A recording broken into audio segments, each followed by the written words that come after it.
All right, good evening. The May 7th, 2025 meeting of the City Council will now come to order at 6:01. Winnie, may we have roll call, please? Jessica Ayers. Here. Nick Carr. Here. Kevin Keating. Here. Michael Kurlinger. Here. John Quinn. Here. Zach Smith. Here. Kevin Stein. And Garrett West. Here. We have 7 present. Great. City manager reports.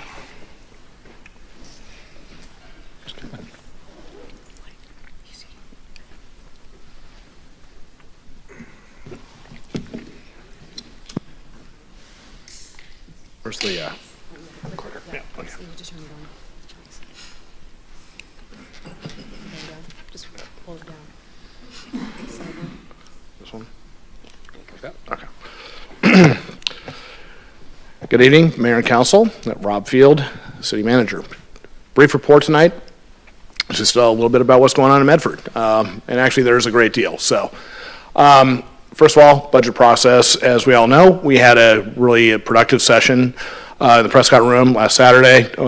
Long day, but extremely productive. So, appreciate everybody's participation in that process.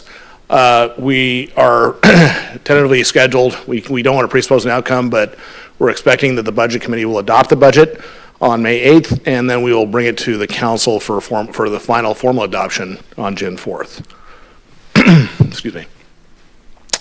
We are in the process of starting a business visitation program that will visit primarily downtown businesses, just show that the city is, acknowledges and supports their efforts and appreciates what they're bringing to town.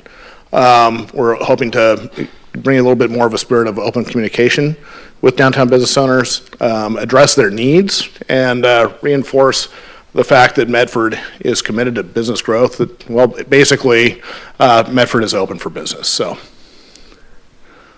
Town Hall, the second Town Hall is coming up. The top picture appears to be side-eye, courtesy of Councilor Ayers for Councilor Kurlinger. Emergency preparedness will again be the topic. It's going to be April 30th. This is wards 1 and 3 at the Smullen Center from 6 o'clock to 7:30. Several different events happening around town. The Drug Take Back and Rogue Shred event. We had basically 500 cars show up. It's a biannual event, free for residents to do various types of disposal, everything from excess medications to shredding your old tax returns. The Medford Rod and Custom Show, I don't know how many of you made it over there, but it was a really fine event. We got a lot of sort of world-class cars that showed up, 120 vehicles inside the Rogue X. Could not have been better, and was very well attended too. And CorgiCon. I did not make it to that, but I understand there were 100 participants in CorgiCon, and there was a costume contest, and the winner is the pooch down there bottom right. Rotary presentation. I was asked to make a presentation to Rotary at the Rogue Valley Country Club.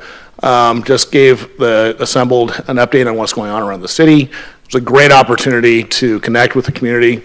Got a lot of interesting feedback, so it was a worthwhile, certainly a worthwhile effort. So, and with that, I will turn it back to you, Mayor.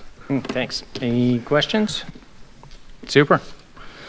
Moving on to recognitions, community group reports. We're going to start off with a presentation from La Clinica.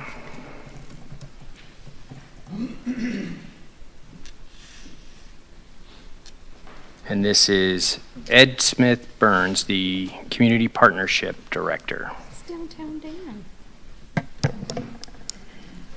Good evening, Mayor and City Council members. Thank you for the opportunity to have me here to talk about La Clinica services, the impact on the community, and potential plans for our future. Apparently that's not the button. The mission of La Clinica: we serve the people who need us most through exceptional, affordable, and compassionate care, inspiring all those we touch to lead full and healthy lives. Our vision is absolute excellence, open-hearted community, and well-being for all. Who we are: La Clinica has served Jackson County for over 35 years. We provide medical, dental, behavioral health, pharmacy, and social services. We are committed to equitable, high-quality healthcare for all.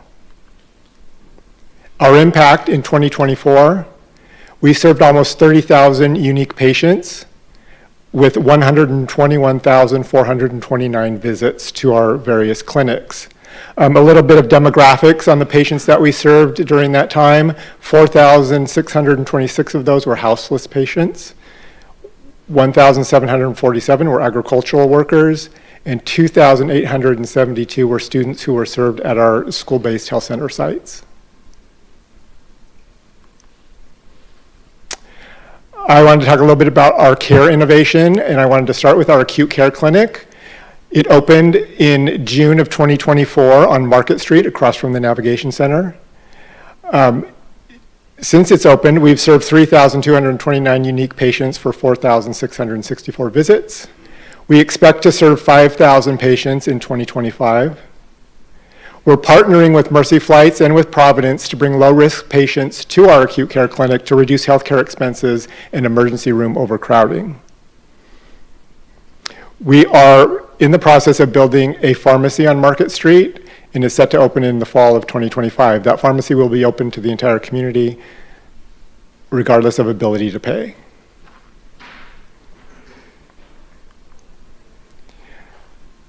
The La Clinica Student Health and Wellness Center at Southern Oregon University is something else that we started in 2024.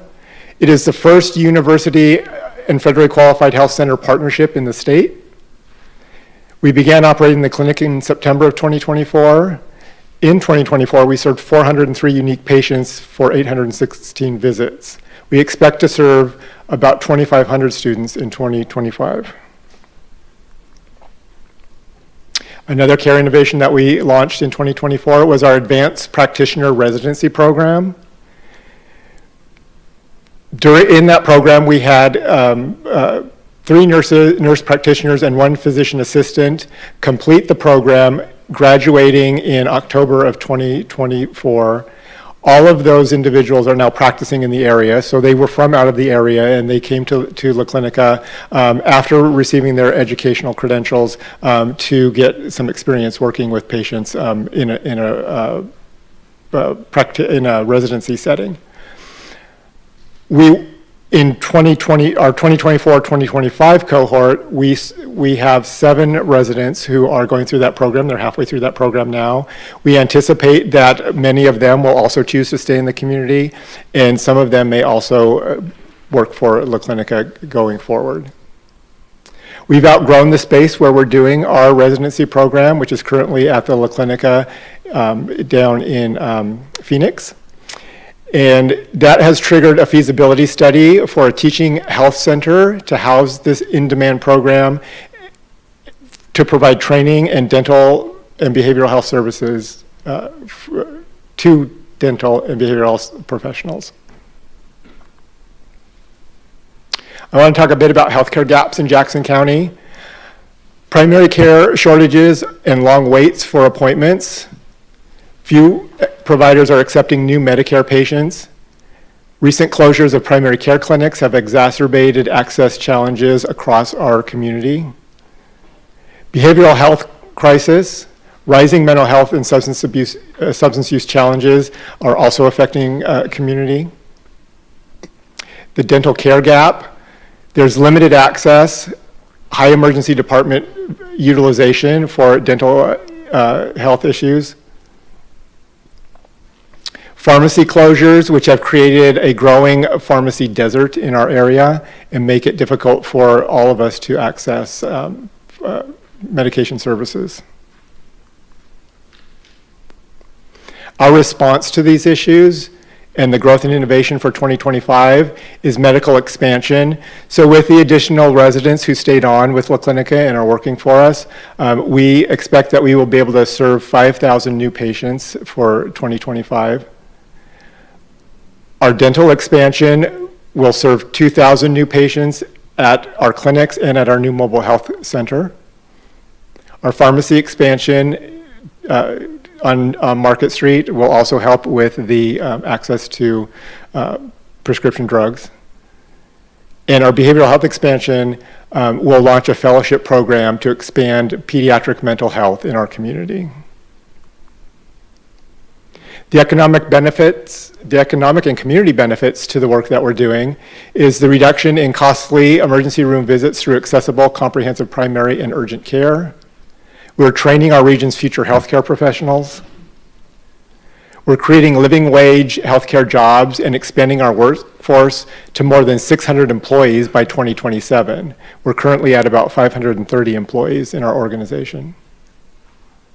We boost the local economy. Healthcare investment strengthens regional stability.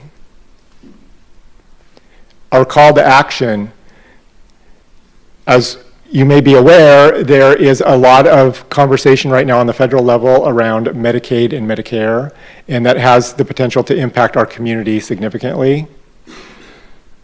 Ways that you could help is to support our work is advocating for funding and policy solutions that sustain and expand community health centers like La Clinica. Partnering to implement creative solutions to address losses in primary care capacity and workforce shortages. And with that, I will wrap it up and take any questions that you might have. Great, thank you. That's good information for not just us, but the community. Mr. Keating. Yeah, thank you. Good to see you again. Ed, Yeah. Can you tell, you mentioned, I think, 2,800 or so visits inside the schools. Yes. Is any of that like gender affirming care, or what is the nature of the kind of services you provide in the schools? So we have school-based clinics at 30 locations. So all of Central Point, 3 locations in Medford, and then school-based health centers in Ashland. And they're clinics that have nurse practitioners, and it's what you would expect if you were to go to any clinic to receive health care. So it's not a school nurse program. It's not something where they're dealing with the injuries that kids might have at school, or when kids are feeling ill. Kids' parents can actually schedule appointments to have them receive their annual wellness checks at our school-based health center sites. And we also provide behavioral health services at most of the clinics that we are established in our schools. Just a quick follow-up. So the parents would be informed of anything going on there, and then also, are we talking just high schools or lower grades?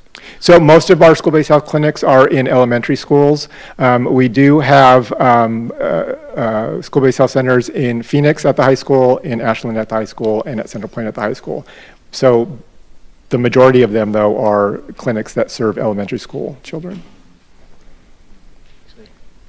Other questions? Just one real quick. For your residency programs, are you partnered with any specific educational institution on those? We are not right now, but as we grow that, there's potential for that to happen, and we're certainly looking to expand. So it's likely that at some point we would want to bring in some partners. All right. Well, thank you very much. All right, thank you. Next up is Valley Immediate Care CEO Brent, sorry, my eyes are telling, Kell, of course, is here tonight to provide an update on the Southern Oregon Alliance Physicians and Providers activities. Welcome. Thank you, Mayor and Council. I appreciate it. Great to be recognized as Valley Immediate Care, but I'm really representing the hat I've got on tonight is Board Chair SOAP, and I think it's kind of an important distinction in that Valley Immediate Care and urgent care is we don't really hire primary care providers. But urgent care is kind of the canary in the coal mine when it comes to healthcare need. We see, we know when COVID's in town. We know when flu's in town. We know when they start spinning the lifts at Mount Ashland. We know the same day. We know when football practice starts in the fall. And so we've seen this slow rolling disaster for better than 10 years in the shortage of primary care. We see it every day, and we see the impact on our community members, the community itself, the cost structure. And so that's why we're so heavily involved in SOAP right now. Not that we hire these folks, but we facilitate bringing candidates. So for those of you who don't know much about SOAP, we've got our 501(c) a year ago December, so about December 2023. We're a combination of private practices. La Clinic has been a charter member. The community health centers, the CCOs, both county health departments, All Care, Jackson Care Connect, and we're collaboratively recruiting healthcare providers, principally primary care, to the Rogue Valley collaboratively. And then those folks get to interview at 4 or 5 or 6 different places, take their best shot, their best. So the city has been very generous in supporting those activities. We've got a lot of stuff going on. Can I tell you a little bit about what we're using those funds for? basically, we're marketing Southern Oregon. We've had a lot of buy-in from the Travel Medford, from the chambers that really support our work as well. We're also engaged in retaining the providers we have here. We feel that if you recruit providers to the area and it's just a job, they don't make meaningful connections in the community, they're much less likely to stay. So we've been real successful in getting outside partners to fund some events for us. So we had a gala, we have our second annual gala, which this year was sponsored by Jack's Care Connect and Prime Care, Clinic for Dermatology and Wellness. We have monthly now medical society meetings where we're getting up to 100 people show up, and we've got lots of construction firms, bankers, other folks that are really interested in connecting with these physicians and providers. So we think that's going to be ongoing and be supported by local business. So been really helpful. A few wins. So we've made several trips to OHSU and spoken to the PA class. Actually, I'm proud to say one of the new residents at La Clinica was a student, second-year PA student, came up and talked to us after never heard about Southern Oregon. She says, yeah, I got to work in an FQHC to service loan repayment, and I'm bilingual, and so we introduced them to La Clinica, and now she's in the 7 residents that are here now. We've also recruited 2 now DOs, primary care DOs. They'll be starting in December. They flew out from Louisiana 2 months ago. Interviewed with 5 different locations. Proud to say they were both hired by Rogue Valley physicians, so we'll start in December. So that's a huge win. We're going to go up to family practice event up in Bend in May. We're going to go back up to HSU in July. We're going to be able to speak not only to the physician residents, but also to the second-year PA class. So we're going to combine that 2 days up there. So those are the kind of things we're doing. We just are finishing a brand new website. We kind of did the website on our own ourselves, and it looked like we did ourselves. So we have a brand new website that's coming online, and we're producing with Nick Alexander. Some of you may know Nick Alexander has office downtown. We're producing a video of each individual partner, and then we're putting those back together in one as for SOAP to put on the website and get out there in social media. So each clinic has their 2 minutes of fame, to have why La Clinica is the best place to work, why, Rogue Valley physicians, but then we're going to put those back in together in a group, a message for SOAP. So hopefully next time I come, I'll have those videos to show you, as well as our brand new website. So happy to entertain any kind of questions. Great. I think a lot of us attended that gala, and it was a great event and nice to see. And also, I will just share that some of your recent success stories had a lot of nice things to say about the recruitment process that they had in Southern Oregon. So it's good to see. Nice. This couple that came out from Louisiana, I debriefed them after the event, and they said, this doesn't happen. We feel so, blessed to be here and to be with this group of people. We've also got other people like Rez Breeze, who puts them up in his nice hotel out by the airport, and with a nice chamber basket sitting on their bed when they get there. So we really give them the first class treatment, and they were hooked on Southern Oregon long before they decided where they're going to work, which I'm happy to say. Great. Nick? So I was curious, I've been really excited as I've followed through this effort, and I have lived the shortage of dealing with primary care. I think we all have. I'm kind of curious, as I was thinking about this after your guys' presentation at the Chamber Forum, is there a model, is this a model that's working elsewhere? Are we innovating something really exciting and new here in Southern Oregon in terms of trying to draw these primary care physicians? As far as I can tell, this is unique. We went looking for another model to kind of copy and learn from. Yeah. And we're kind of out there over our skis right now with this. Okay. But so far, I think we're doing good. We're Rogue. That's what we do. I mean, the fact that we innovate.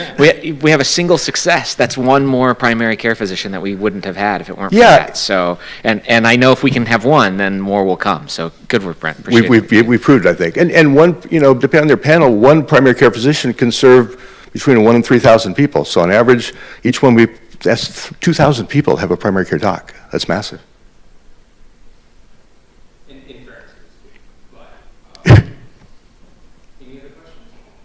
I got a quick one. And just, I remember speaking to somebody about an event you're going to have at Pear Blossom Park, perhaps? Is it a talent show, something like that? There's a talk. So the Medical Society is kind of an offspring of this, and so they have a bunch of physicians that are musicians, and so they're looking at doing some kind of musician event, inviting a bunch of docs, again, trying to make connections in the community with docs. And I heard Pear Blossom Park was one idea. I think they talked to a couple wineries. I'm not sure exactly where it's at now, but they're looking for a venue. I think they need several hundred people to be able to attend, so, yeah. Super. Thanks for the update. Thank you. Yeah, thanks for having me. Mayor? Oh, sorry. We have one One more last thing. question. Sorry, the physician musings group got me there. So what is do you have a boundary in terms of where you're recruiting? Just the entire United States? The entire United States. I think, from personally the recruiting I've done, a lot of my job over the last 20 years has been recruiting. The farther you get away, your odds go down. So I think focusing with people already in Oregon, have Oregon license, that's your best rate of return usually. But we're going across the United States, and we've talked to people all over the country. I think Southern Oregon, our theory is that we all live in Southern Oregon because we love it, and there's a reason. And if we can tell that story, we're going to convince people, especially areas, Florida's getting so populated, the Northeast. I think we have a lot to offer out here, especially of those folks who like outdoors. And so that's really, we're focusing on those outdoor activities. Awesome. Thank you. Thank you. All right. Okay, that's official. Thank you very much. Urban Renewal Area Update Area. Area Update. Area.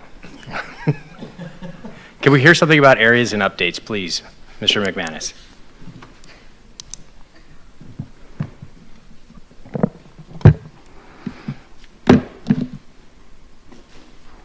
All right, good evening. EJ McManus, Mayor, Council, staff, and audience.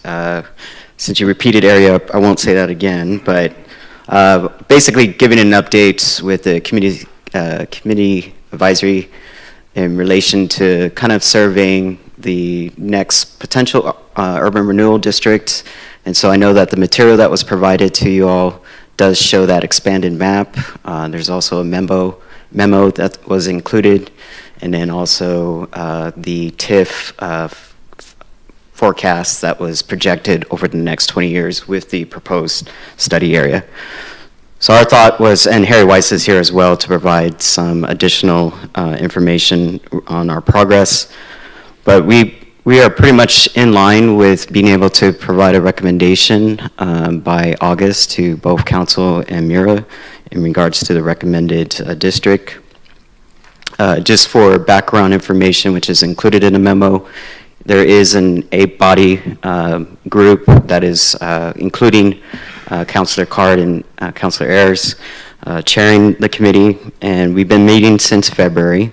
We went over basically what urban renewal has currently accomplished, understanding the state rules, and what is going to be our guidance moving forward. Right now, we're in the progress of, evaluating some of the priorities and objectives that could help be either transferable or be a part of the new urban renewal. And a lot of the driver focus currently right now is looking at housing, workforce development, and economic development, which is obviously consistent with current urban renewal.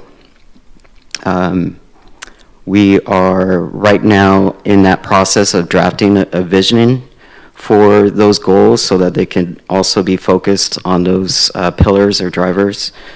We're also looking at a heat map based off of the extended survey area. Sorry, I used the word. But we are looking at to make sure if there are underutilized properties, basically any levers that we could look at to make sure that the urban renewal is successful, especially when you're looking at trying to leverage private development to help build up that TIF fund, which is the tax increment financing, in order to get dollars dedicated to improve this urban renewal district. So right now, with our near-term priorities, again, we're looking at trying to finalize the proposed boundaries, and again, with the conversations both with staff and the CAC group, the extended map that you currently look at, they are going to fluctuate, and we are making sure that we can actually do kind of a tour across the community, make sure that if there's any other opportunities we can identify. We are going to start to do our outreach once our goals are somewhat materialized in order to start to talk to property and stakeholders that would be participating in the district, and then really clarifying exactly how urban renewal from current and the new one will be able to transition with this recommendation in August. As we've mentioned, even within the group, as well as I think with the MIRA board, There are current city initiatives like the Downtown Master Plan, the Economic Opportunity Analysis. We're making sure that this is, again, very collaborative to make sure that by the end of the year, a lot of the efforts that current staff are working on, is going to be consistent with the urban renewal, or the new urban renewal district. And that being said, I'll ask Harry to... Why don't you answer questions and then I'll... Okay. He's dictating where I say. Do you have any questions so far? Nick? So maybe I am at a loss because I don't have it, but I don't have any of the material you're talking about, any maps. I haven't received any of the stuff you're discussing. Okay. I will make sure to follow up. I believe that was provided, but I'll make sure to pass that along. And it was the extended map. So, okay. But I don't think Garrett's shaking his head, so, all right. Thank you, EJ.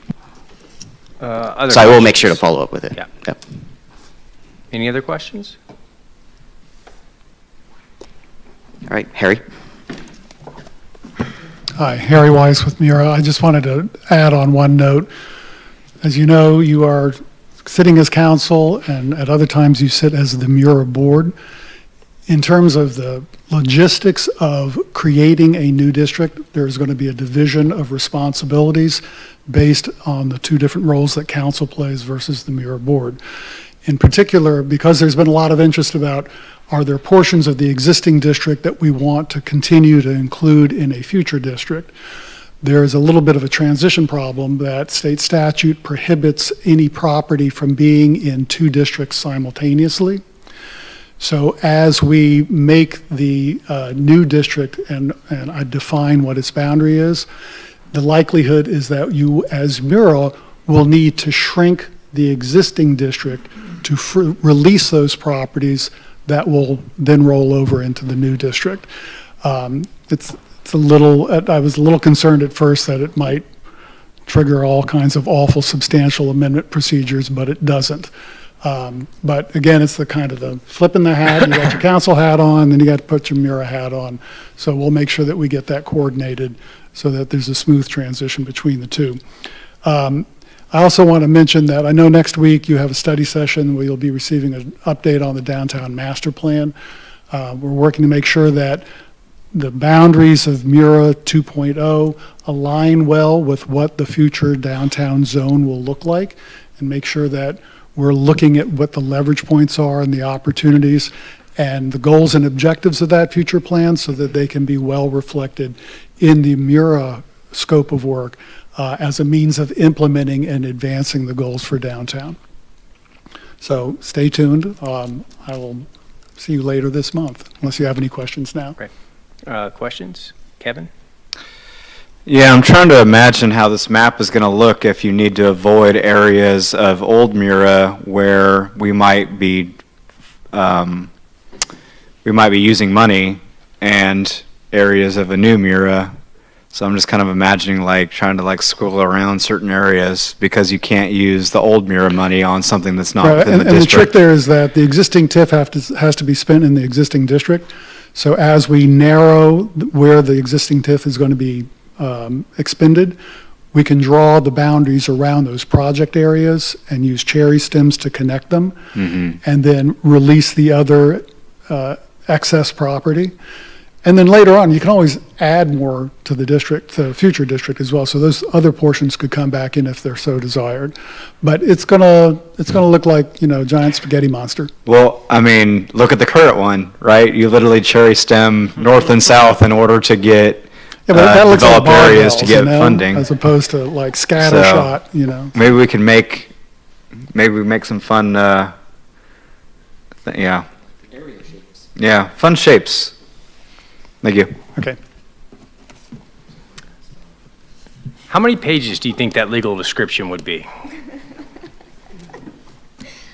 I won't predict. When we get a little further on, we'll do a over/under. And we'll Yeah, there you go. I like that. That's great.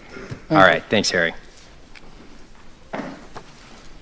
Okay, moving into oral requests and communications. The city council sets aside 30 minutes for in-person public comments. Comments are limited to 2 minutes per person or organization. As outlined in the agenda, the public may also submit written comments to the council. No written comments were received for tonight's meeting. However, before hearing public comments, I'd like to note the decorum policy for the council chambers. The use of noisemakers or disruptive audience behavior such as applause, cheering, or shouting is not permitted. Decorum violations are time-consuming and disrespectful to the speaker and all attendees. Failure to follow these basic standards of decorum may result in removal from the meeting. Finally, and I would like to emphasize this, this is your opportunity to provide comments to the council, and it's not intended to be a time for question and answers. If you have completed a public comment form, please come to the front of the room when your name is called. The time is 6:32. I'll give you 6:31, and we'll hear comments until just after 7. Who's first? We got it first. You go. Council, Mayor, I'm Bill Dames. I'd like you to contact the federal government and oppose a sale of the federal courthouse, which was built in 1910, has been a federal property ever since. And the idea apparently is to have a developer in Washington, D.C. develop a new courthouse and lease it to the federal government, which I think is crazy. You should probably ask the judges in the federal bar what they think about this, but it took a long time to get a federal courthouse, and we have a beautiful one here in Medford, and I think we should enjoy it. And if they need an extra probation office, they can build it in a separate building, that's fine. But I think you should make clear that it's detrimental to this city to sell an asset like that and not have it owned anymore by the federal government, and make it clear to the responsible people, invite the senators down and they'll talk to you about it. But I think it's crazy to get rid of a good building that's functioned well and was specifically designed to be used as a court. In the recent years, money was put into it. We took a long time to get a federal courthouse down in Southwest Oregon. We've got one, and we should keep it and keep the federal government here, not lease property. That's crazy. So, any questions? Okay. Thank you. What do we got next? Come on up, Logan. Thank you guys for being here this evening. I'm here for 2 reasons. The first reason is I noticed we got some metal detectors put in here. I'm not sure what the purpose of that was, if there was complaints or why we did that. I know there is an expense. I noticed there's security guards sitting there when I walked by just now. So obviously that is an expense. Where is that expense falling on? Is it falling on the taxpayer, and is that truly a necessary expenditure of our funds?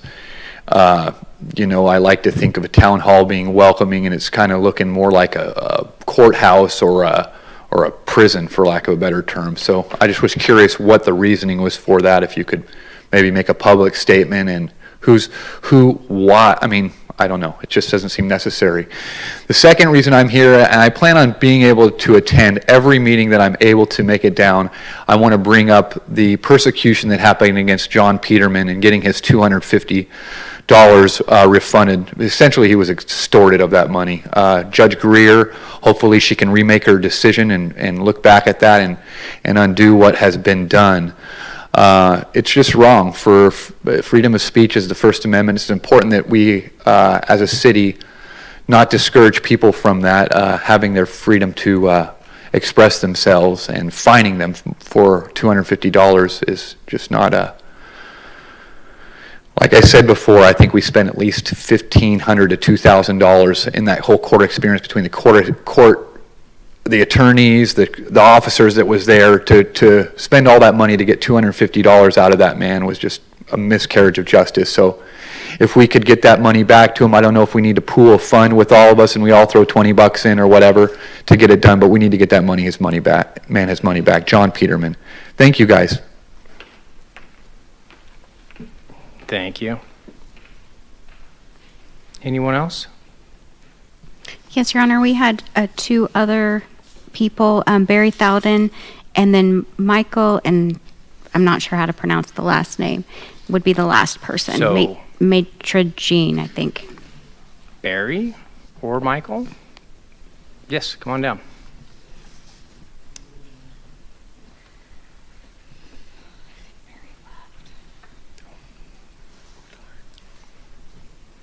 First of all, thank you. You said it right. I've been living in Medford since I turned 18. Moved straight out of my parents' house, found a place, then moved to another place.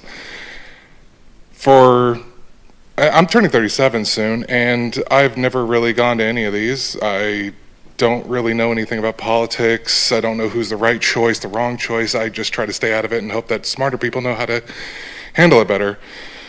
But something has just got to be done, because I have seen this town get worse and worse and worse with homeless people and drug users. Now, I'm not talking just homeless people. I try to help the homeless people. I try not to judge them. I treat them like anyone else.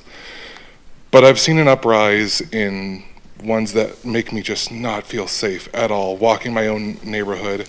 I live near the corner of 3rd and Oakdale, and there's a little park called Triangle Park. I don't know if that's the official name, but most of the time it's fine. Take my dog out for a walk, go around that, let her have some time out, and then summer rolls around and it gets flooded with homeless people that just show up and they have dogs off leash, and recently a German Shepherd charged at me and my dog, and the only defense we had was that the owner kept screaming, "Hey, hey, hey, hey, hey, hey, hey," and then it stopped just short of us and gave us still a dirty look as it went back. There's people who flail and freak out on drugs there, and I just don't feel safe in Medford anymore when it comes to those people, and I just hope that at least in that small corner of Medford, maybe some more patrols or something, no camping signs, I don't know, but I just want to feel safe, that's all. Oh, that's, we appreciate hearing that, so thank you for coming down. Right. Is there anyone else that wishes to speak tonight? Okay. Seeing none, approval or correction of the April 16th, 2025 meeting minutes. We have all received the draft minutes from that meeting. Does anyone have any revisions or corrections to those minutes? Nope. Seeing none, the minutes will stand as submitted. We are now on to consent calendar. There are 4 ordinances on the consent calendar tonight. Mr. Moreland. Thank you. Item 60.1 is Council Bill 2025-30, an ordinance approving and authorizing naming Field 6 at Lithia and Driveway Fields, Greg Jones Field, in recognition of the former Parks and Recreation Director's 41 years of service to the city of Medford. Item 60.2 is Council Bill 2025-31, an ordinance amending Section 2.126 of the Medford Municipal Code, clarifying that the term city treasurer, finance director, and chief financial officer in the code and charter all refer to the same individual. Item 60.3 is Council Bill 2025-32, an ordinance authorizing and approving the execution of an intergovernmental agreement with the Oregon Department of Transportation to construct safety improvements for I-5 on Highland Drive at Barnett Road, including widening the existing single right turn lane on northbound Highland Drive to eastbound Barnett Road to a larger dual right turn lane. And item 60.4 is Council Bill 2025-33, an ordinance authorizing and improving the execution of an intergovernmental agreement with the Oregon Department of Transportation to perform ADA ramp upgrade work on Highway 99 at the intersections of Sage Road and Lowry Lane.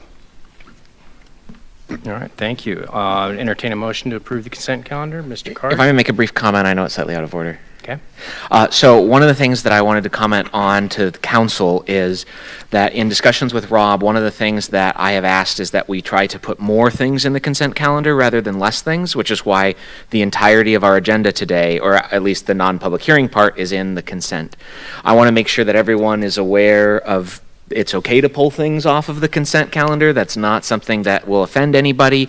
It's just if we don't have anything to talk about, because these things are either issues we've already looked at and they're continuations, or they're simple changes. We get our packets. We don't really need to waste each other's time in discussions. So I just wanted to make that comment to council and make sure that everybody is aware of that, since this is sort of a unique thing to have nothing not on the consent calendar.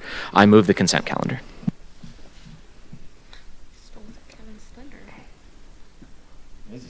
And do need a second. I'll second. All right. Motion by Mr. Card, second by Mr. West. Items to be removed. Mr. Card. 60.2. 60.2. Anything else? All right. Let's see. Sorry, 60.4. Can I do that? Thank you. 60.2 and 60.4. All right. Now all of a sudden I'm lost. Can we have a ballot on the consent calendar, please? Nick Card, Yes. Garrett West, Yes. Kevin Stein, Yes. John Quinn, Yes. Jessica Ayers, Yes. Kevin Keating, Yes. Mike Kurlinger, Yes. and Zach Smith. Yes. We have 8 yes. So 60.2, Mr. Card, do you need additional information, or would you like to make? No, I just want to make a comment on that one. So one of the things that, because this is, I think, the one new thing that is coming to us, we have a bunch of different terms, and as we've been going through and talking about a bunch of different stuff, Rob being some new eyes in the room, and as we've talked, Rob, Mike, and I, we realized we have 3 terms that are not connected in the code, and so we wanted to clean that up. It is just a simple cleanup language, as well as removing some gendered language. I don't need a staff report unless anyone else does, but I just wanted to make that comment about that's why that's coming to us today. Any other comments or questions? Kevin? So you asked to put it on the consent calendar, and then immediately put this thing that had one sentence about why we're doing it. I will answer that we this. could otherwise be found. All right. Well, so is the question as to why they got pulled by Mr. Card? Actually, that was not a question. Okay. All right. Is there a motion on 60.2? I move 60.2. Second. So I have a motion by Mr. Card, a second by Zach Smith. Is there any discussion on this item? Seeing none, when will you call the roll? Nick Card, Yes. Zach Smith, Yes. John Quinn, Yes. Kevin Keating, Yes. Garrett West, Yes. Kevin Stein, Yes. Mike Kurlinger, Yes. and Jessica Ayers. Yes. We have 8 yes. All right. Motion passes. 60.4, do you need information or do you have a question? Or a comment? I did have really just a question on it in terms of, Who's 60.4? Is that you, John?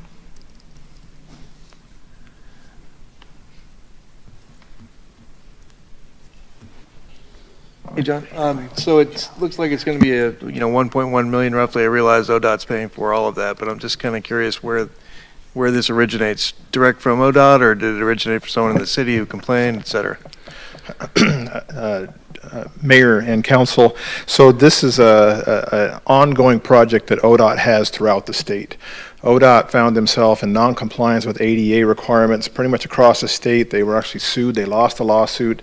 They have a big settlement agreement where they're addressing ADA curb ramps throughout the state. This is part of that program, and Highway 99 is their facility, but then when they do that project, they have to impact streets that are city, so we have an agreement with them that we agree with the project, and when it's all done, if there's any right-of-way or anything like that, we'll take responsibility for it once it's completed.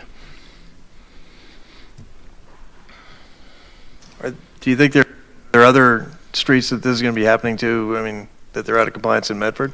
That they have been doing this in Medford already for quite some time, and my guess is they will continue to do so. They have a huge project ahead of them. Other questions?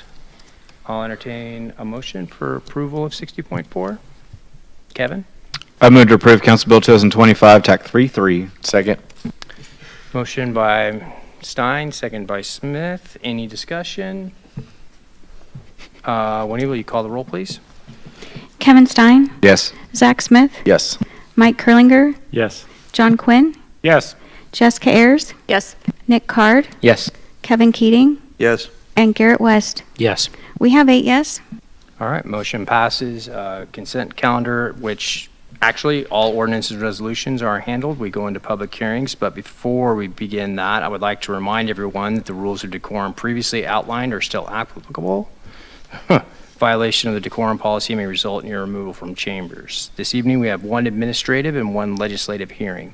If you'd like to speak during this hearing, please complete a blue comment form to be called forward. Comments for administrative or legislative hearings are limited to 4 minutes per individual, group, or organization.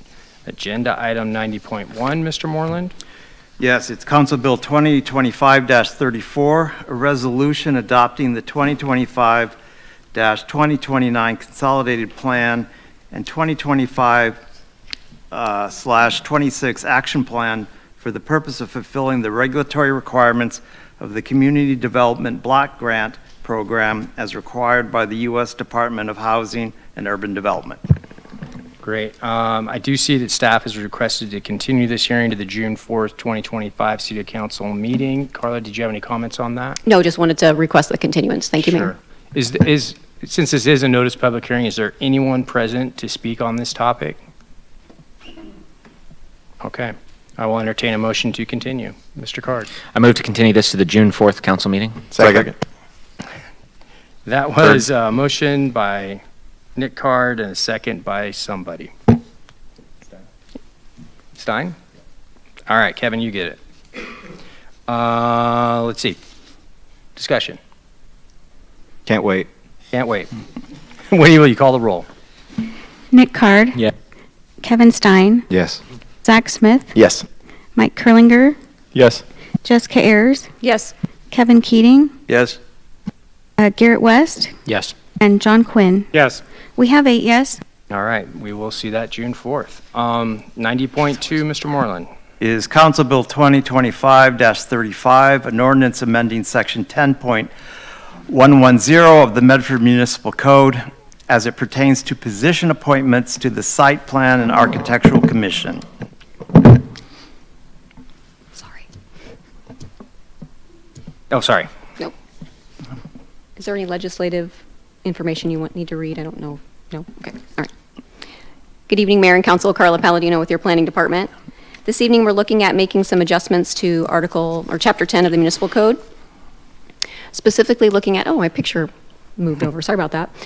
Proposal to adjust the profession requirements for appointees to the Site Plan Architectural Commission. So this evening, criteria and authority. The criteria is found in Section 10.218.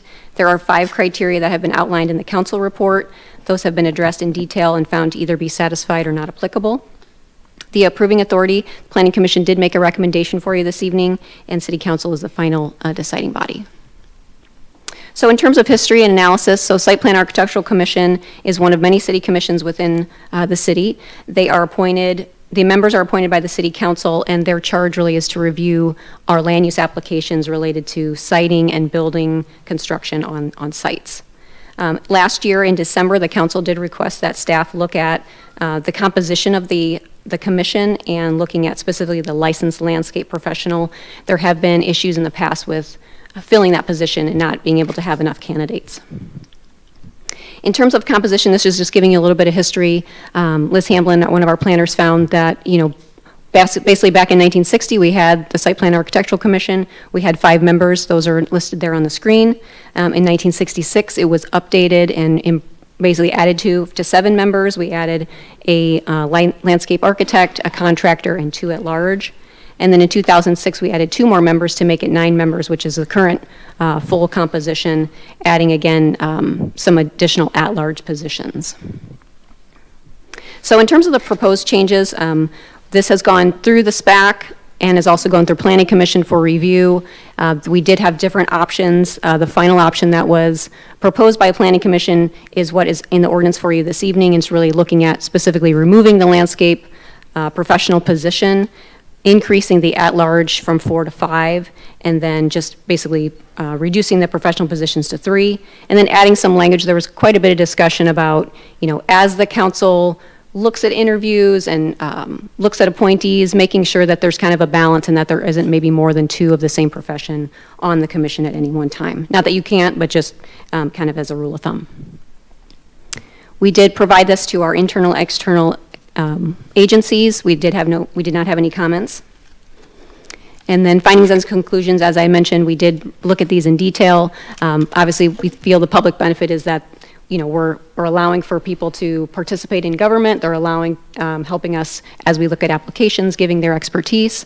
And so other things, again, we didn't have any referral agencies, no public comment at this point. And so we find those to be satisfied or not applicable. Planning Commission recommendation was 7-0 vote at their March 27th meeting, forwarding a favorable recommendation. And then recommended action is to approve the ordinance with the noted bold text. I think Winnie had sent out an email. The ordinance did not capture the bold, and so this is just showing you what that bold looks like in the ordinance so that you can see that and the changes. And with that, I'd be happy to answer any questions, or we did receive a call from Councilor Stein today, so I don't know if Mr. Stein wants to talk about some proposed changes. I do have a slide if you'd like. I can put that up and you can talk through it if you'd like. Hopefully this captures what we talked about. Yeah, so since we're on the topic, I was thinking a little bit about, well, if we were just recreating SPAC, if we are recreating the membership from scratch, there's no one there, what would we do? And personally, 9 people seems like a lot, right? We have more people on SPAC than we have the city council. So it seems like 9 people is a lot. So if we were to move it down to 7, then how do you go from 9 to 7? Well, 1's easy because you already have a vacancy, right? Great, now we're down to 8. And then how do you go down to 7? Well, that's where it becomes a little more complicated, right? Because we have 8 appointed members. So it's not the human element of going from 8 to 7 when one person is no longer going to serve is an issue. So what I was looking at, a couple options, I'm down for whatever, but one of the things that we do is, so Planning Commission appoints a planning commissioner to be a voting member of SPAC. And that was the one that seemed interesting to me, and I called around. And if you saw from the beginning, this is something that's been around since 1960. So sometimes things just keep happening because that's the way it was a long time ago, and no one has really thought about removing it. Or maybe the opposite is like, hey, maybe there's a really good reason why a planning commissioner should be a voting member of SPAC. I called around. Unless I missed something in some of my calls, I didn't hear a great reason. I do know that 2 people on this board have been on planning, so maybe they can have a good reason why I should keep it the way it is. But that's one of the things that I'd like to talk about is you can make that, you could still have it, you could still have a planning commissioner be a liaison, a non-voting liaison, so they can still participate in discussion, they can still be there, they can still have that back and forth, just not be a voting member, and that gets to 7. So that's where I want to stop and see if there's any feeling for that aspect of it. So, and just with that, I think this was a perfectly appropriate time to bring the slide up, have that conversation. Let's do the full discussion after public hearing's closed on that specifically. Mr. Card, did you have a? I'll wait until then. Okay. Okay, no other questions? I will open the public hearing. At this point, anyone wishing to speak on this topic, please come forward as called. I'm going to get risky and say, if you want to come talk about this topic, come on down.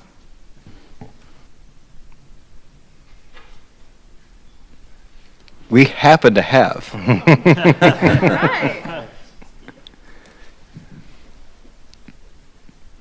EJ McManus. I do serve on the Planning Commission. I haven't been appointed to the SPAC. I think Kevin is, or Councilor Stein is bringing up a valid opportunity to evaluate. I know that staff had brought this to, I believe, more than one study session, or so we've had a lot of deliberation on it. I think from my point of view, without speaking for the rest of the commission, our understanding of the concern is having enough members to have the quorum to be able to vote. So I think there's no other, I'm pretty neutral with the way that council is going to go. But it would be interesting if the consideration of Planning Commission as a liaison, I would recommend if that would be brought back to Planning Commission for additional feedback. But that's the only input I would have at this moment. Thank you. Mike?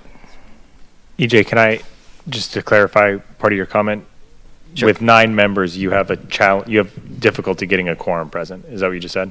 I believe that was part of the history of not having some of the positions filled, and then there was the concern of, well, if we do have a smaller group, can we still be able to have the quorum? Okay, thanks. Right. John? So, EJ, what do you think about having a voting versus non-voting member of planning on the commission? And I know you know, and I know when you sat there with me here, we spent some time together. Things either go to SPAC for approval, or depending on the project, we pull it into planning and they deal with the approval of the SPAC type issues. But I always thought of the planning as kind of the more overall in charge of the situation, subject to city council's approval. I kind of like the idea of having them at least have a finger in the pie, if not a hand in the pie of doing, if something's delegated to SPAC, still having some kind of planning input. But I respect your opinion, and I just wanted to know what you thought about that. Yeah, whether you think it's good to have a person voting to express maybe the perspective planning has that maybe SPAC might not be immediately aware of, focusing on what they focus on.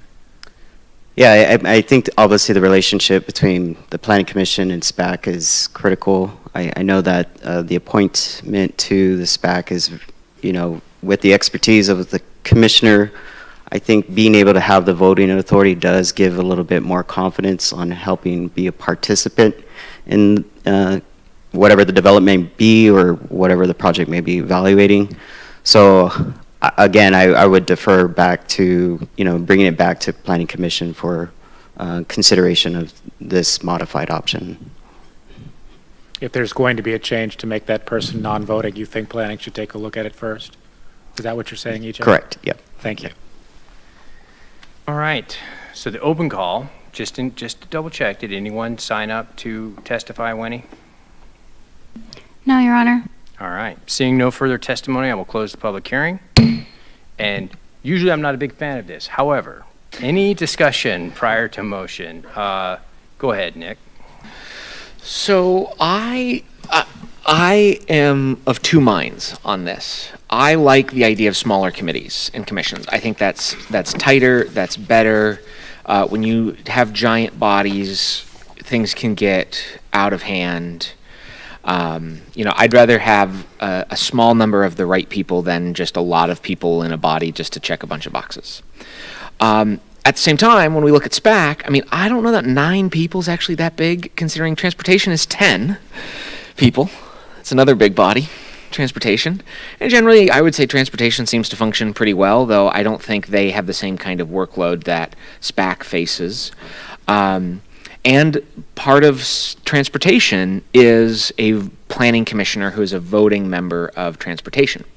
Something that I think is an interesting little trivia tidbit here, I was just looking up the code language for transportation, and specifically it states that Transportation Commission is established to advise the City Council and the Planning Commission on all matters affecting transportation policy in the city and the surrounding area. There is no such reference in the language of SPAC to a service to the Planning Commission. It is only in service to the city and city council. Now, that could just be a little throwaway paragraph of things that have evolved over the years, but I just wanted to point that out. I mean, I could go both ways. Smaller is probably the better, all other things being equal. So if we all really decided we want to do this, I would totally support going to 7 members.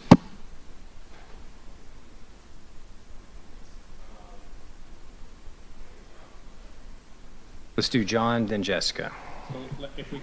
If we go down to 8, we eliminate the unfilled position and we go down to 8, we're fully staffed at that point. We have 8, I believe. If we go down to 7, someone gets kicked off, which doesn't seem right. I think if we want to reduce it to 7 in the future, when we have a opening that an incumbent is not vying for, we can think about just not filling the position. The county's done that with some of their positions. I don't really like the idea of saying, thanks for your participation for no money, now get out. I just don't like the idea of firing someone who's still there. If I'm understanding correctly that we do have 8 people currently. Didn't the 7 come from removing the voting authority of the planning commission person, or no? Oh. That was my suggestion. So that's how the 7 comes in. Nobody's getting kicked off. They just remove the voting You authority. meant 7 voters, not 7 humans. I Right. didn't understand what Mr. Card said. Is that correct? No, I don't support removing voting for planning. The only thing I wanted to say was I was just concerned about quorum, just because of the issues that we had with the hack. But If I may. So I'm just saying, there's one way to get there, right? One way is everyone still gets to show up. You remove the voting the voting power from the planning commissioner. They can still be on the dais. They can still participate. They just can't vote at the end. So that's one way. Another way is you can scope out SPAC and see if there's someone that is electing by themselves that, hey, I've been here a long time, and actually this is a good opportunity to leave, because there are some people that serve on commissions. I'm not saying anything about SPAC. Other than Mr. Whitlock, I don't think I know them all very well. But some people just keep serving because there's really no one else that takes their spot. And if we're asking an open question, hey, does anyone not want to serve anymore because we're looking at doing this, there might very well just be a volunteer. So that's another way.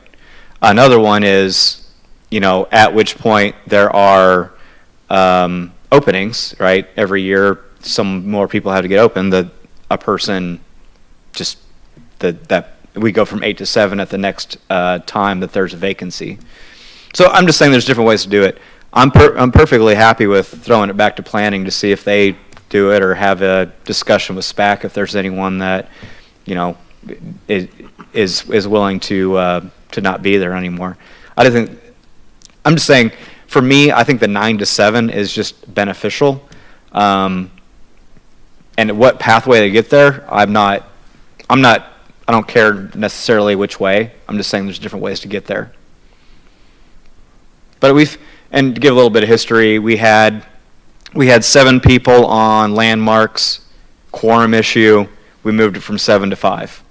We've had other commissions that we've talked about where we have maybe reduced the workload. There's discussion of maybe taking some of those committees and having other commissions maybe do that work. So that just kind of goes hand in hand with things that we have done in the past. And so when I'm looking at this and diving in the details and the minutes, it seems like this would be another opportunity to look at that. Mr. Card. So to the quorum point, I just want to make sure, because by moving from 9 to 7, that means your quorum would go from 5 to 4. Whereas if you still have 8 people, would that change quorum to 4? I mean, you would still have to have 5 people for quorum, right? Yes. So just moving it to 8 actually makes it harder. Makes it harder because you don't save the quorum body. So I mean, that to me is a good reason to go all the way, but and if we could do something like, you could make the planning commissioner liaison have a vote if someone's absent. I mean, then you have a backup for quorum. I mean, we can be creative.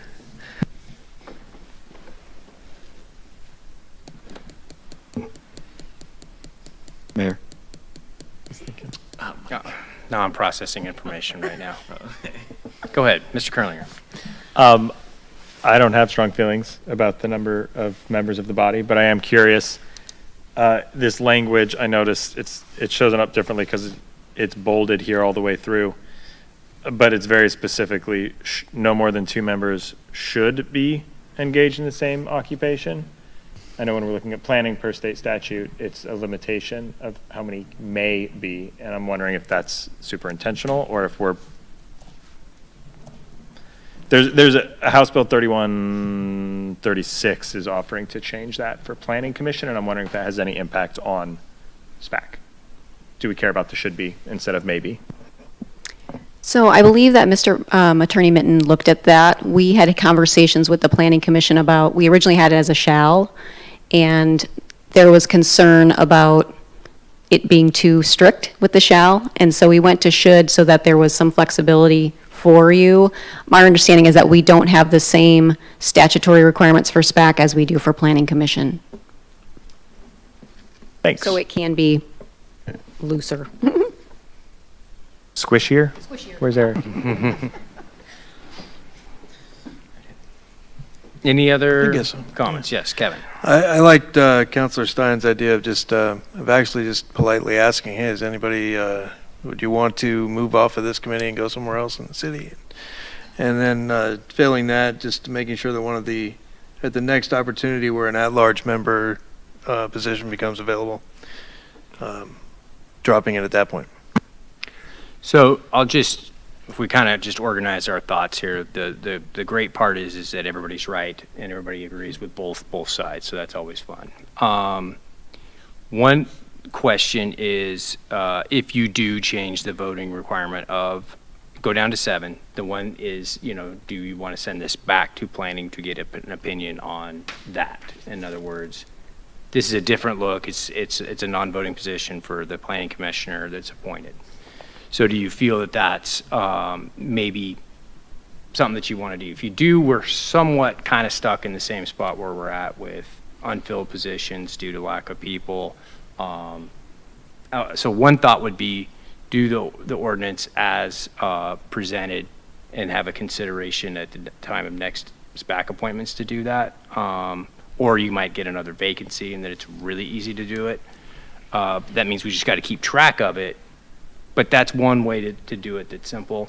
Or, and again, since we're all right, just pick one. Mr. Stein. I was going to make a motion. Did you have a comment, Mr. Kerlinger? Did you? No, I want to hear his motion now. Okay, there you go. I moved to direct staff to come up with pathways to make SPAC 7 members based on input provided. Second. All right. Anybody want to speak to that?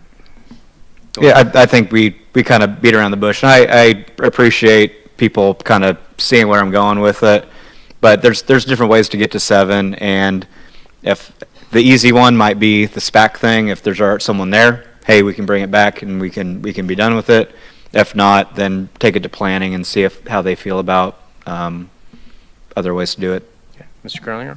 Is there any reason we can't simultaneously direct staff to do that, as well as removing the licensed landscape professional requirement right now? Kevin. Can we do an entirely separate motion? Well, yeah. So No, go ahead. Sorry, Kevin. The problem is we can't. The problem is doing it is to fill the position. So if we fill the position, then we have 9 people. We can remove the licensed landscape professional position and still not fill it as it is right now. And then we've taken care of one of the items that's a hindrance while directing staff to address the other item. Okay. I haven't proposed an amendment at this point, I guess. I'm open to whatever the easiest Okay. way to do it. Here- If I've made it here you go. complicated, shut me down. I withdraw. Okay. Accepted. Is that good enough? There's motion as a friendly amendment to, no, it's not. Just strike the one thing, do nothing. The easiest way to do it, vote how it was presented to us, then make a second motion. our attorney talk? Yeah, I mean, basically, we're going to have to vote on a precise text, or is this going to have to be continued to your next meeting? Or you can have another study session? Or we can I'm amend just it. going to make a comment. So if you approve it, the motion will be to approve it as is. And then there will be a separate motion either at the end of council business or immediately thereafter. I think I'd be fine taking that to direct staff to do some work.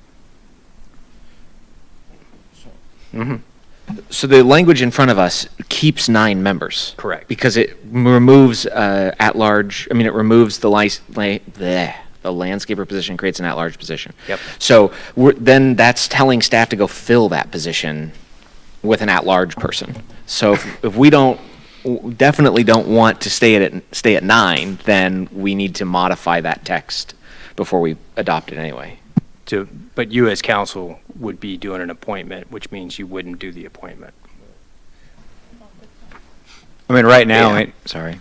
Yeah. Right, right now, anyone could apply for the landscape position. Yeah. Fair enough. Yeah. Can I make a friendly?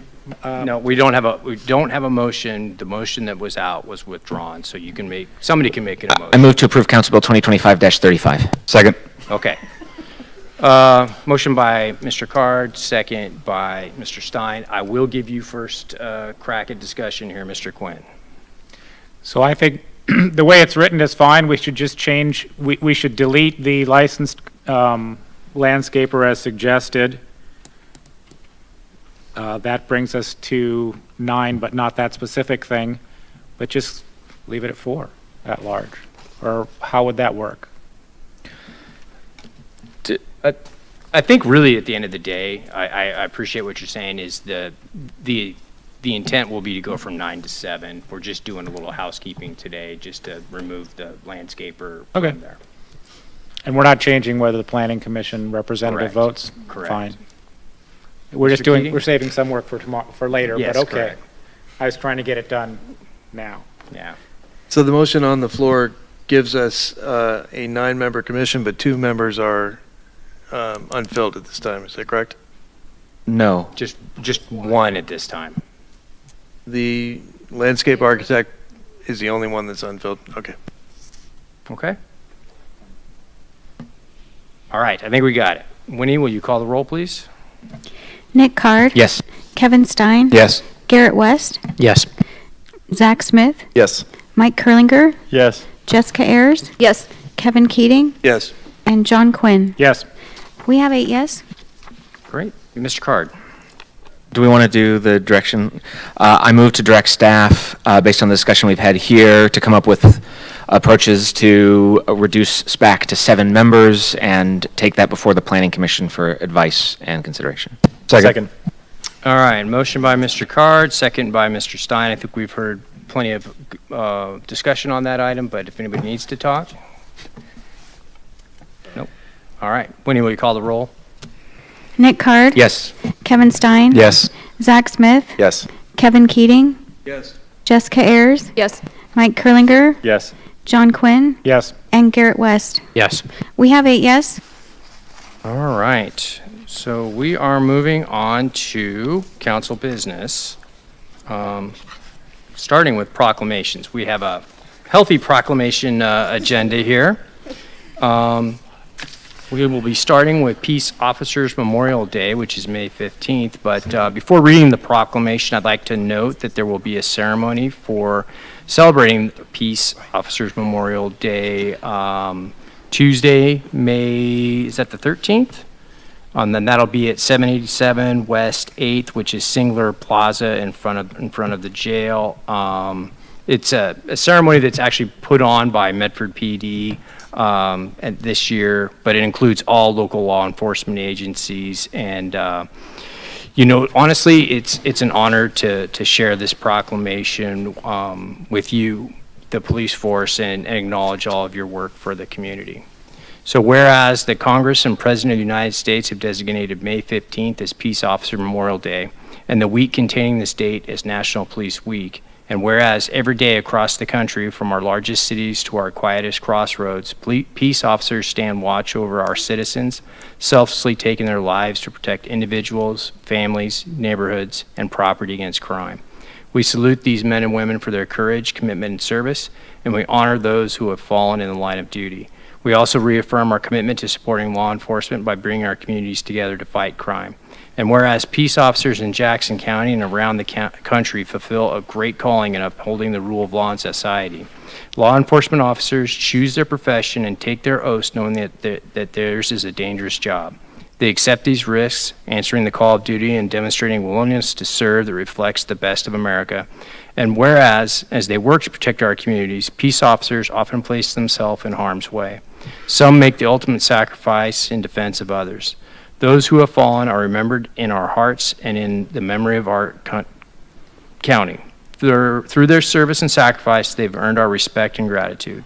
Now, therefore, I, Michael Zarazinski, Mayor of Medford, do hereby proclaim May 15, 2025 as Peace Officers Memorial Day, in honor of those law enforcement officials through their courageous deeds have made the ultimate sacrifice in service to their community, or have become disabled in the performance of duty, and let us recognize and pay respect to the survivors of our fallen heroes. Next, we have, and by the way, all these proclamations, the full text is on our website and can be read there as well. So next we have National Travel and Tourism Week, and Medford has acknowledged the importance of this since first designating a destination marketing organization, which we now know as Travel Medford, back in 1975. And we know the impact of tourism is a significant reason that we have community assets such as Euless Cellular Fields and the Rogue X. This is a good time to recognize all of our hoteliers and hospitality partners, including our marketing agencies. And so whereas travel has a positive economic impact on Oregon, the nation's economic prosperity and image abroad and business productivity, and whereas travel to and within the United States provides significant economic benefit for the nation, generating over $1.7 trillion in economic output, including more than $987 billion spent directly by travelers. Now therefore, I, Michael Zarazinski, Mayor of Medford, do hereby proclaim the week of May 4th through May 10th, 2025 as National Travel and Tourism Week. We also have Bike to Work Week, and this is kind of just a chance for us to express some appreciation to the members of our Active Transportation Advisory Committee and the Planning Department staff that assist those volunteers.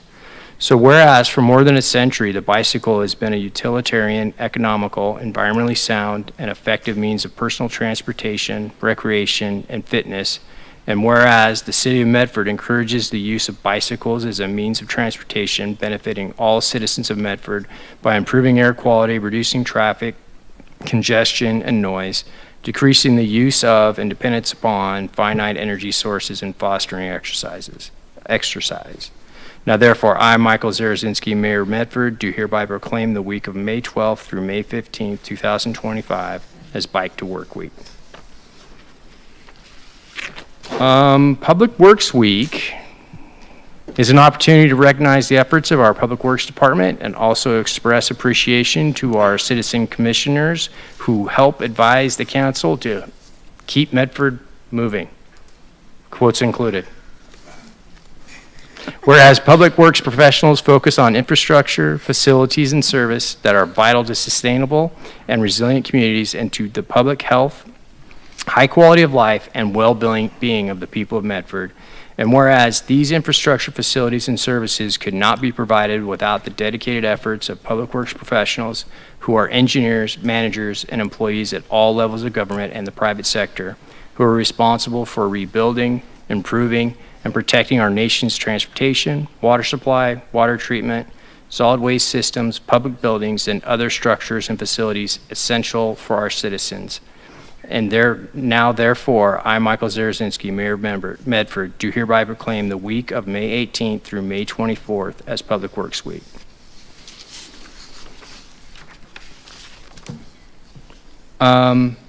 National Preservation Month, again, a recognition of one of our commissions, specifically the Landmarks and Historical Preservation Commission, and also the Planning Department that supports their work. Whereas historic preservation is an effective tool for managing growth and encouraging sustainable development, revitalizing neighborhoods, fostering local pride, and maintaining community character while enhancing livability. And whereas the historic houses, buildings, and districts of Medford help make our community unique and provide important links between our past and future. Now therefore, I, Michael Zarazinski, Mayor of Medford, proclaim May as National Preservation Month. We also get Building Safety Month. And that also gives us an opportunity to recognize the work of not only our building department, but also the fire department, specifically the Fire and Life Safety Division. We all know construction is a critical industry in our local economy, and this appreciation is extended also to the local design and construction professionals that we all rely on locally as well. So whereas our state's continuing efforts to address the critical issue of safety, energy efficiency, water conservation, and sustainability in the built environment that affect our citizens, both in everyday life and in times of natural disaster, give us confidence that our structures are safe and sound. And whereas our confidence is achieved through the devotion of vigilant building safety and fire prevention officials, architects, engineers, builders, laborers, and others in the construction industry who work year-round to ensure the safe construction of buildings. Now therefore, I, Michael Zarazinski, Mayor of Medford, do hereby proclaim the month of May as Building Safety Month. Finally, we have ALS Awareness Month. And with that, I just want to point out an event that occurred just recently, put on by ALS Northwest. That event was a walk and just community outreach to raise awareness and actual funds for research, treatment, and patient advocacy. I will say that locally we had 17 teams participate in that, over 170 participants, and not that it's a contest, but we were second only to Portland in the amount of funds raised. So an excellent job by our local citizens there. So whereas amyotrophic lateral sclerosis, known by many as Lou Gehrig's disease, is a progressive, fatal, neurodegenerative disease in which a person's brain loses connection with the muscles, slowly taking away their ability to walk, talk, eat, and eventually breathe. And whereas every 90 minutes, someone is diagnosed with ALS and someone passes away from ALS.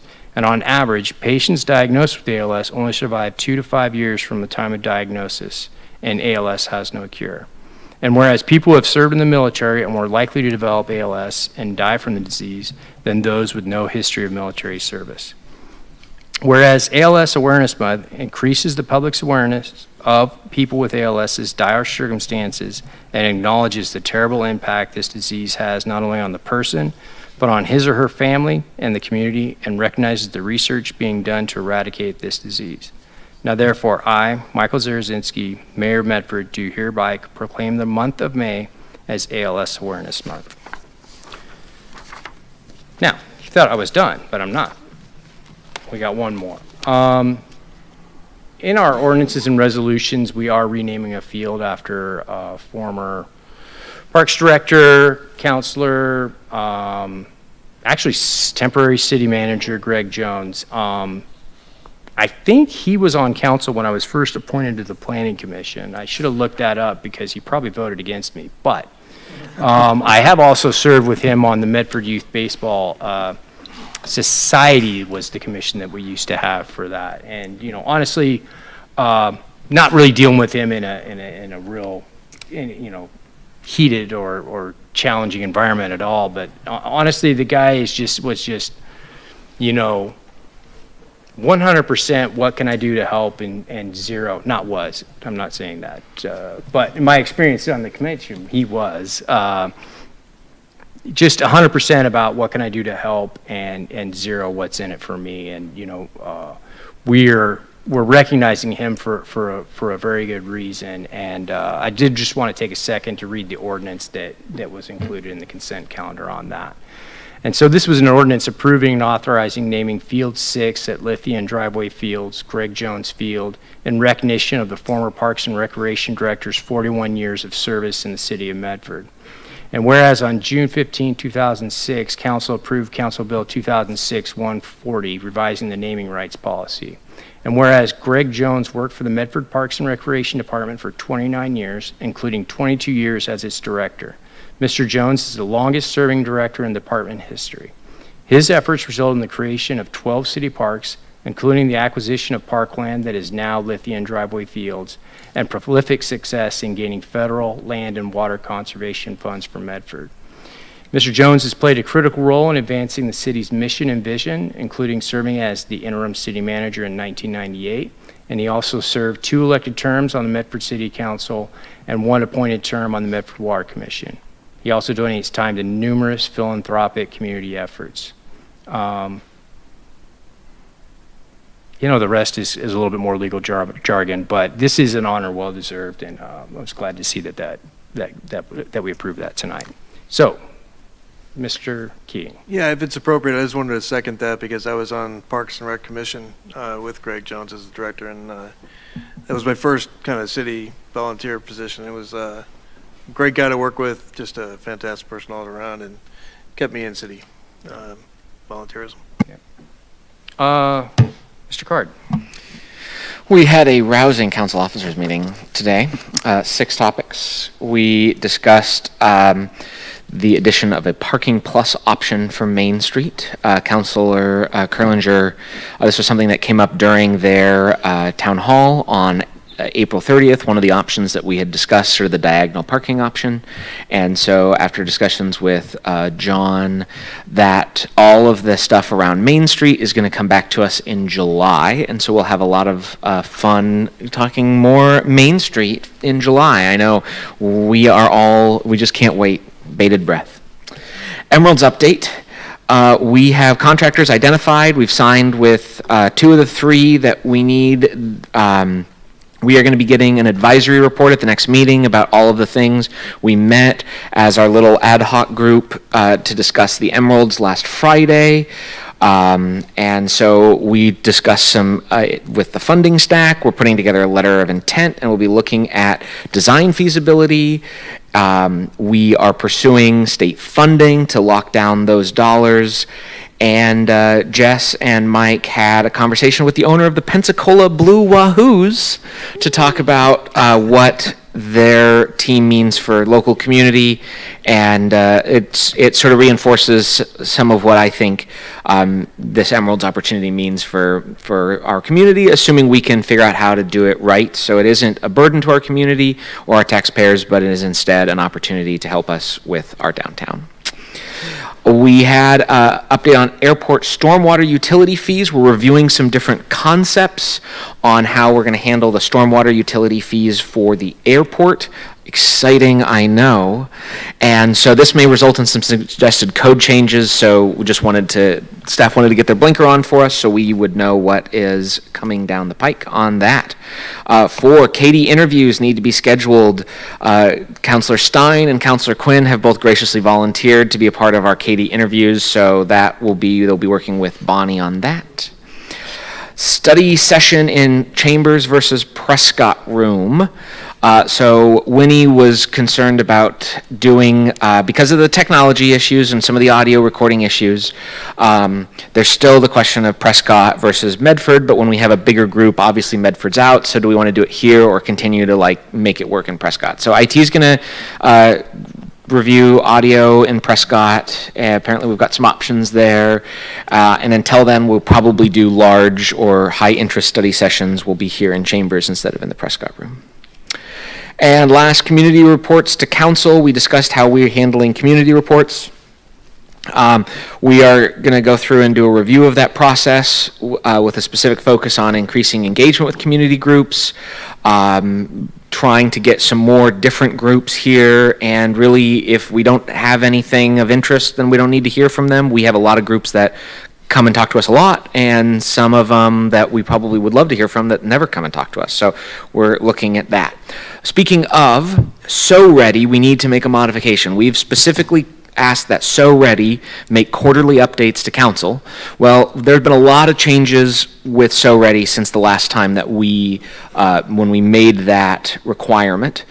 There is no executive director at So Ready right now. Both Jessica and Rob are on the board of So Ready and are heavily involved in the process of selecting a new executive director. And so the ask is, are we okay with moving So Ready to more of an as-needed reports from them instead of a specific quarterly report? So I move that So Ready reports only as needed. Second. We'll just do a voice vote. All those in favor signify by saying aye. Aye. All those opposed, nay. Awesome. That passes. That concludes the council officers report. Next up is boards and commissions. Does anyone have an update from a board or commission? Kevin. I attended the budget committee previous weekend. Okay, that's just out of order. We were there 6-something hours on Saturday. It was a good time had by all, hearing about all the great things that are happening in our city and what all the departments are doing, and look forward to doing in the next budget cycle. It made me acutely aware of how much I get paid for being on city council. Mr. Garrett. I attended the Medford Water Commission meeting today. I know there's been discussion on council and around the community about the loss of federal funding for some of the infrastructure projects. It looks like the funding is in flux, so I'll leave a little teaser at the end of that. So thank you. Any other reports? All right, Mr. Mayor. That concludes the council business. Great, thank you. We are on to staff reports. Mr. Field. Nothing further. Great. We have an executive session. We have an executive session. That we do. Here or Medford? Medford. Any rate, yes. Anything else for the good of the order by anyone? Awesome. We are adjourned. 7:32.